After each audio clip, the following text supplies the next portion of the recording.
All right, imagine if you will, it's Friday afternoon and you're ready to go home, go out for the weekend and enjoy a fun weekend by yourself or with some family or friends.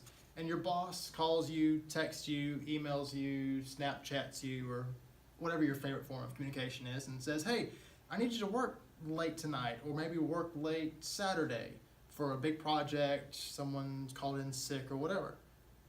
What are you gonna do? Do you take the overtime and sacrifice your weekend, or do you go enjoy your weekend? It happens all the time. It happened to me this past Friday where my boss called me and said, "Hey, can you work?" No, I got plans, I'm sorry.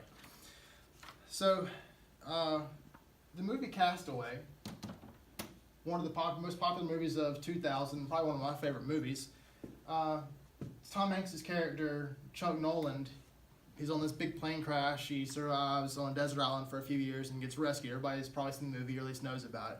But in the movie, one of the underlying themes is how a negative work-life balance can literally and figuratively wreck your life, just like Chuck's life.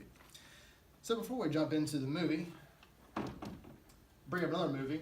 You've probably seen this meme on Facebook or somewhere online. The movie, this is a clip from the movie Snow White and the Seven Dwarfs, and the Seven Dwarfs are going to work and they're all cheery and they're singing, hi ho, it's off to work I go. As you can see from the meme, it's I-O, so off to work I go. So we all need money to live. We all have to have money.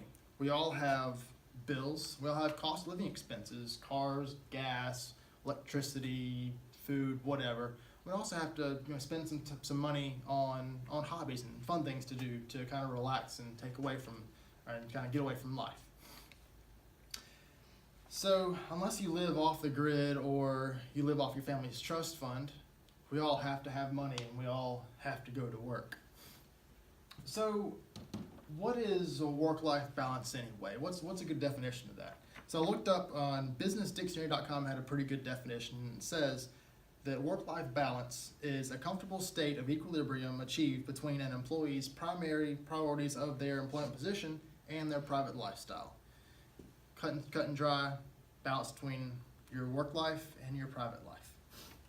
So why is work-life balance so important? So the Mayo Clinic actually lists about 4 negatives of a negative work-life balance.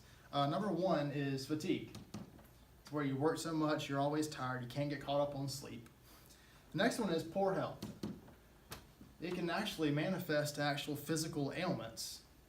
So as a medical professional, I've seen this many times where caretakers are just as sick as their family or friend they're taking care of because they're stressed out, where they've got super high blood pressure, they have poor eating habits, and that winds up giving them some depression, actual mental disabilities from that. So another negative is lost time with friends and family. You don't get to see them as much, you don't get to go to ball games, you don't get to play with your dog or go hang out with your friends. Last one that's listed is increased expectations. This is where your boss comes to you and says, "Hey, can you work today?" And he doesn't expect you to say no. He expects you to, "Yeah, boss, anything you want to do," and you'll be there. So we all need some time to rest. Have you ever needed a mental health day from work? Yeah, me too. So let's revisit the first question. Did you pick the overtime or your weekend? If you pick the overtime, there's some positives and negatives that come with that. So one of the positives, more money. Christmas is right around the corner. Who wouldn't like some more money for that? Second positive, you get more experience. If you work a certain trade job or a certain skill-oriented job, having more time at work gives you more experience and you might get better at that job as a result. So that can be a good positive. Third positive, you get brownie points from your boss. Am I want an extra promotion? Some of the negatives that come along with it, you miss out on life.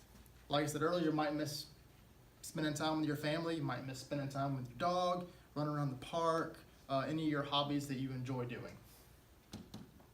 And you also have an increased chance of burnout and poor job performance, where you're always at work, you just get tired, and your job performance will suffer from that as well. Third one is you become the yes man. We've hit on this a little bit already, where your boss expects you to actually work. So before we jump right into the movie, I want to call your attention to an article that was published in the New York Times in December of 1995. Also, that was the exact time frame of the movie. Castaway was set in December of 1995. There was a pilot strike going on at FedEx, which is represented in the movie as well, where the pilots did not want to work extra overtime shifts. And they did a big protest where they didn't want to fly. And despite the title of the article, Pilot Protest Not Effective, FedEx actually had to bump up their overtime pay from time and a half to double time just to get pilots to fly. So it's pretty effective. Now to the movie. This is Chuck Noland. This is Tom Hanks' character. He is a big wig workaholic at FedEx. He flies all across the globe, keeping production centers up and running, and he's all about work. And his big quotes in the movie is, "We live and we die by time, and we must not commit the sin of turning our back on time." Pretty ironic, since how he spends all of his work all of his time at work and not on his personal life. Next, we have Kelly Frears. Kelly Frears is a doctoral student and also the love interest of Chuck. Chuck and Kelly, they've been in a relationship a while. They want to progress in their relationship and get married, but they're both married to work. They're both busy doing their own thing and can never make time for each other. So, the top picture here, Chuck and Kelly are at Kelly's family's Christmas dinner. They're all kind of enjoying each other and enjoying time off. And then Chuck gets a call to go to work. Instead of saying, "No, I'm spending time with friends and family," he's the yes man. He says, "Yes, I'm going to go to work." So he has to rearrange the entire schedule where he doesn't get to see Kelly or the family over Christmas. So Kelly and Chuck, they drive to the airport where he's going to hop on a FedEx plane and fly across the world somewhere. And they do a little quick gift exchange, and he promises he's going to be back by New Year's Eve. Obviously, we know that never happened because of the movie. And the plane suffered a big malfunction and went up crashing into the ocean. Chuck is the sole survivor of everybody else on the plane. And he stays on this island for approximately 4 years. And he uses boxes to survive. And he's obviously devastated that he's the sole survivor. How do I survive on this desert island? But before he left, he gave Kelly a small box. The movie does not show what was in the small box, but we can all assume that it's an engagement ring. And that shows his commitment to Kelly and how he wants to actually have a life with her. So he's on the island, and some of the boxes from the plane actually wash up on shore, and he is able to open those boxes, which is against FedEx company policy, but he has to survive, so he opens the boxes, except for one. This is what we call the angel wings box. You can see right here it has angel wings on it, and the angel wings kind of represents kind of like hope for Chuck. He never opens this box, and he actually plans to deliver this box to the rightful owner to kind of give him something to work for, something to live for, something more meaningful than just day-to-day life, like work. So he realizes that he's going to miss Kelly. That's his big devastation is he realizes he's not going to spend time with Kelly at all for the rest of his life because he's stuck on this desert island. So eventually, he gets his courage up and gets his everything together where he builds a raft and he goes out in the open ocean to try to be found, try to get rescued. He eventually does get rescued, and Ocean Liner winds up picking him up, and there's a big reception that FedEx has for him. And he's excited about seeing all of his friends that and his old coworkers, but he wants to see Kelly. He wants to see her. So at the very top is towards the end of the reception that he's supposed to be able to see Kelly. And Kelly, as you can see here, she is too distraught to even see him face to face because she thought that he died. Everybody thought that he was dead. So that night, he drives, or actually takes a taxi to Kelly's house to see her face to face. He wants to see her so bad. And he does get to see her, and also gets to see the life that she now has without him. She's married, has some kids, and has a house. Everything that he wanted with her, she has, but he missed out because he hopped on a plane. And he even regrets his entire decision to hop on the plane, and even says, "I never should have gotten on that plane. I never should have gotten out of that car." Towards the end at the very end of the movie, Chuck does indeed deliver this Angel Wings package. And he writes on the package, "This package saved my life."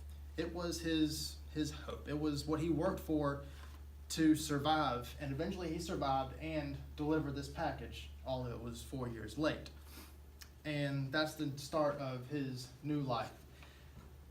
So, Castaway,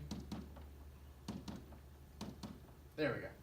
Castaway, it's a rather extreme example of how a negative work-life balance can wreck your life, but it serves a good point.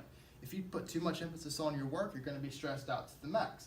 I like this little scale picture here because it can show where too heavy on work, get too stressed out, and even with family or whatever you want it to be, jobless.